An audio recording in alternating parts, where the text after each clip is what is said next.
Hi everyone, my name is Frankie, and welcome to a Movie a Day Challenge. Today is day number 274, and it's October 1st, 2018.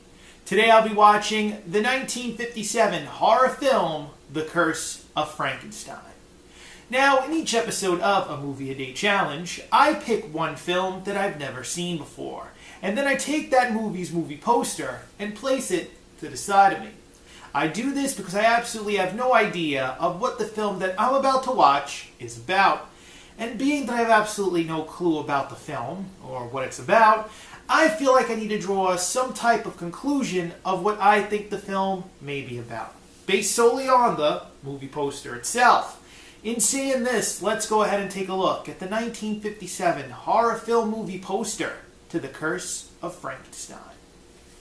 Now, I'm really excited for this month, because the horror genre is something really cool and special in its way. It deals with a lot of action, a lot of great storytelling. It also deals with, well, to be quite honest, interesting topics with the way stories are written. And The Curse of Frankenstein looks like it's going to be a really cool film.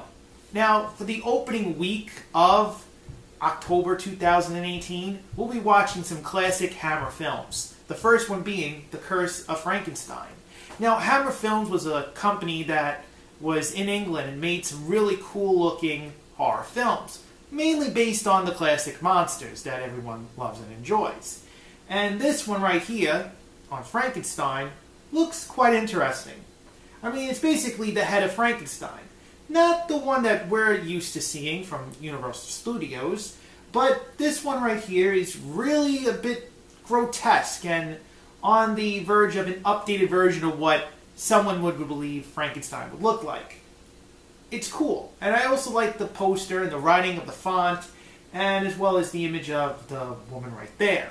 However, I'm going to say that this film looks really cool, it's captivating, and I'm very interested in seeing their story towards Frankenstein. Very interested in watching and enjoying the 1957 horror film, The Curse of Frankenstein. Now, after I finish analyzing the movie poster itself, I then let you, the viewer, know that I'm going to go ahead and watch The Curse of Frankenstein. But before I go and do that, I want to let you, the viewer, know that after I finish watching The Curse of Frankenstein, I then come back and tell you a little bit about the film. However, I don't give out any major spoilers about the movie, nor do I tell you anything about the plot of the film either. Why? Well, because I don't want to ruin your chance at watching a really great film for the first time. And since this is also my first time watching The Curse of Frankenstein, I wouldn't want anyone to tell me any major spoilers about the film or tell me anything about the plot of the film either before I go ahead and watch the film myself. See, I don't want to ruin your chance at watching a really great film, and I want you to enjoy it for what it's worth and be entertained by it. That's the whole purpose for a Movie a Day Challenge, to be entertained by each film that you watch. Now, in case you have previously seen the 1957 horror film, The Curse of Frankenstein, previously, then please, feel free to substitute this film for another film of your choosing. It doesn't even have to be in the genre of horror movies. This way you can take part in a Movie a Day Challenge and possibly watch each film along with me as I go along. In saying that, I'm going to go ahead right now and watch the 1957 horror film, The Curse of Frankenstein, and then I'm going to come back and tell you a little bit about the film. I'll be right back. I just finished the 1957 horror film, The Curse of Frankenstein. And I want to let you, the viewer, know that The Curse of Frankenstein is a good movie. In fact, this Hammer Films version is very cool with a very original story to it. So if you're going in thinking that it's going to be anything similar to the Universal version, you're going to be wrong. I say that because there is nothing similar, other than the name Frankenstein in this movie, that is similar to the original Universal Films version. Now, things that I want you to understand.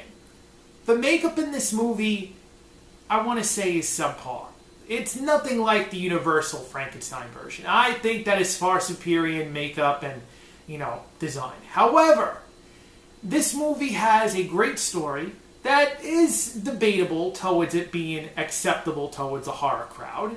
But, to be quite honest, yet again, it's got something that I think that the Universal version was missing out on, and that's more science and more tendency towards the main character and how he is really struggling.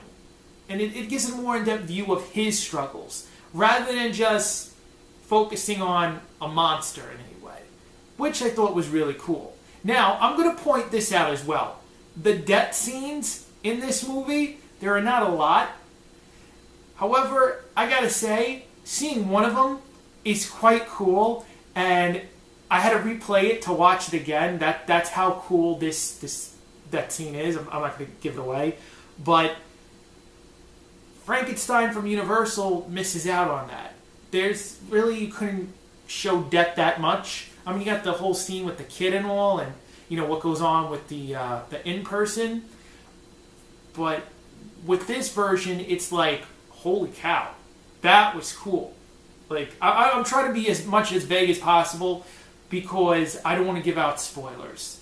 But just be on the lookout for this movie containing death scenes and blood. There is blood in this movie, and it's cool. It is really cool. It's not a lot of blood. It's a small amount. And it gets sort of grotesque in a way because you actually get to witness body parts and you get to actually witness stuff that would go into creating a monster. Aside from that, I really enjoyed the whole science feel towards the movie. It gave a really cool and unique approach to the actual film itself. As much as it being a curse, I really don't feel that it was necessary to call the film The Curse of Frankenstein. I just think that they could have used a better title of the film. However, Hammer Films knocked it out of the park with this movie. Truly. The acting, including by Peter Cushing, the main character of the film itself, is terrific. There's nothing regarding acting that I would have to say is bad. I want to point out, too, this is a British version, so there's a lot of English accents in this movie compared to the Universal version, which gives it a certain, I want to say, certain something, that old je ne sais quoi, as they call it, a little, like, emphasis on, you know, a European feeling, rather than everyone just talking American English. But it's a really cool film. It's a good movie. It is definitely a film that I would recommend to a family member and or friend. And yes, I would definitely watch The Curse of Frankenstein again. I really enjoyed it, and I hope you do too when you watch it for a Movie a Day Challenge. Now, if you liked today's episode, you see that thumbs up underneath this video? Click it. Give us a like for today's episode. As you're doing that, maybe you've seen The Curse of Frankenstein and liked it.